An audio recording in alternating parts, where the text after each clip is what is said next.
can you look at it like this, where you've got these two really hot kind of technology thematics with AI and blockchain?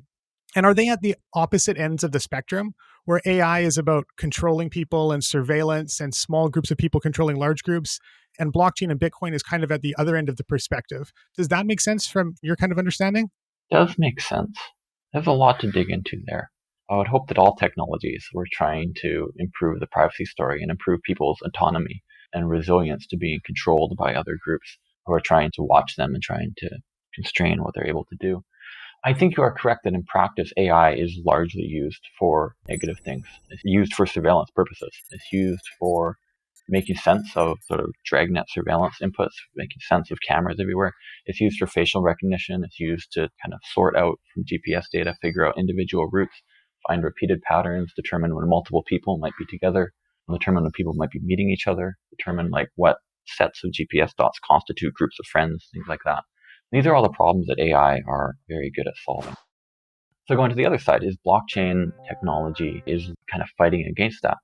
So certainly a lot of the stuff that I'm doing, and even more so the things that the people with Monero are doing, or the folks at Samurai Wallet, or the folks at these various privacy technology products, some of them are companies, some of them are just kind of loose conglomerates that are putting software out. A lot of this really is counter to this dragnet surveillance. The idea is, for a lot of this technology, if we can somehow interact with each other without producing this data to begin with, if we can act in zero knowledge and connect with each other in zero knowledge, then maybe this data won't exist and there will be nothing for the AI bots to correlate and stuff.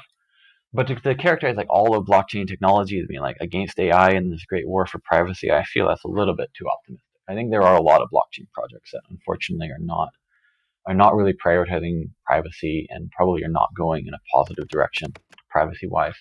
One that you mentioned, right, was just like Chainalysis, right? There's kind of like a cottage industry around regulating cryptocurrency in a way that enables a production and kind of organization of massive amounts of data and normalizing the collection of this data and passing it on to governments and to advertisers and to whoever else might want it, right? So there's sort of in kind of more societal corner of the blockchain space, there's stuff like that.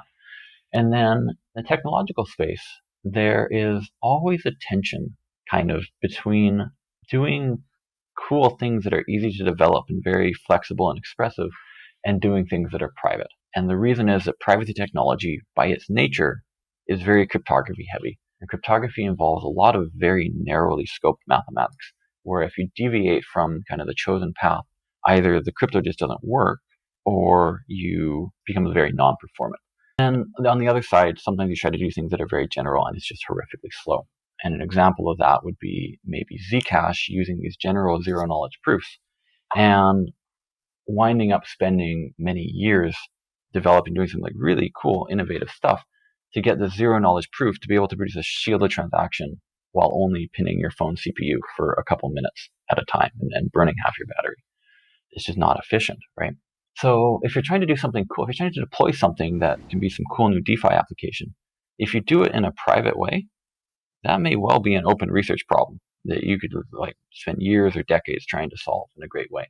And if you want to do it in a non-private way, then it's much easier, right? Especially if you not only don't care about privacy, if you also don't care about robustness, then you could do it in an afternoon. You could hire someone off the street to do it.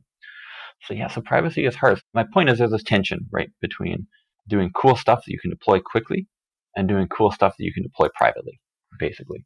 And what that means is a lot of the blockchain technology space is sort of not looking at privacy because that's the hard thing. So it's a mixed bag, I guess.